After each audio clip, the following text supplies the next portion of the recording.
What is Seacor doing to navigate the downturn?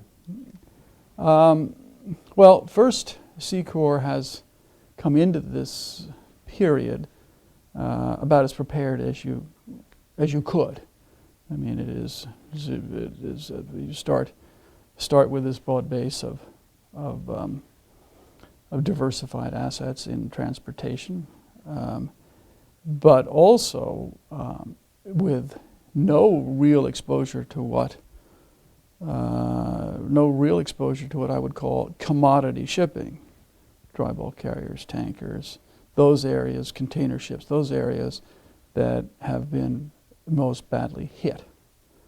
And that is due to a healthy skepticism to the froth that was building up in those sectors, and a keen eye towards the order book, the number of vessels that were on order, and the sense that let's sit this one out in those sectors and develop our management teams, our logistics know-how, and our focus on specialized transportation, specialized marine transportation in the oil service sector, inland river, harbor tugs, U.S. Jones Act tankers, areas in which we could dimension and define the marketplace, the capacity balances, and add value to the total logistics chain, and to participate in those sectors where we felt we could control our destiny and not it be so much at the mercy of a commodity market. Are there any segments that you're not operating in that you would like to take a look at? Well, I think we kick ourselves that we didn't get a position for ourselves, for instance, in the LNG business. I think that's an area that also has a macro trend in its favor. So would you consider placing an order for an LNG carrier? Not on a spec basis, no. But you see an uptick in that sector? No, I think there's a long-term trend there that makes a lot of sense. And where would that kind of fit in your fleet? Oh, energy. I mean, we see ourselves as a tripod between the energy business, agriculture, and logistics. And so where we can tie our logistics know-how into the energy and agricultural sectors, the end games being energy and agriculture, the immediate service we provide, logistics,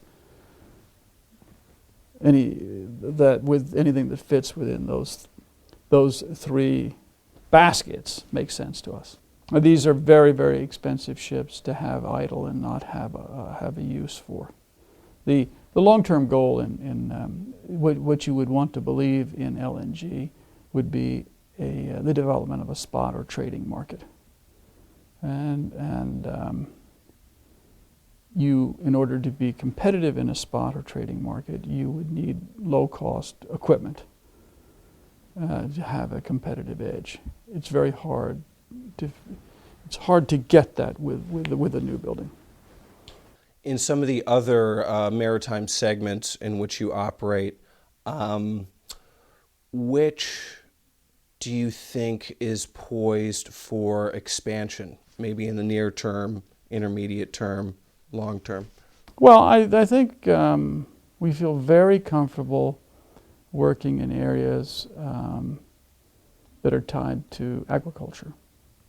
And that comes to just, if you look at macro moves, I don't think there's any doubt that one of the challenges going forward will be just increasing, standards of living through better, more protein per person consumed, more protein consumed per person, and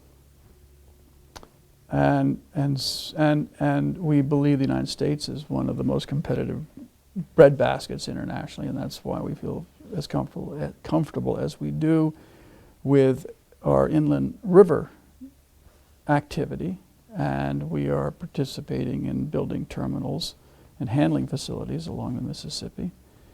And we could see ways in which we could expand that logistics chain in possibly the dry bulk area on an international basis. I think that's an interesting area for us.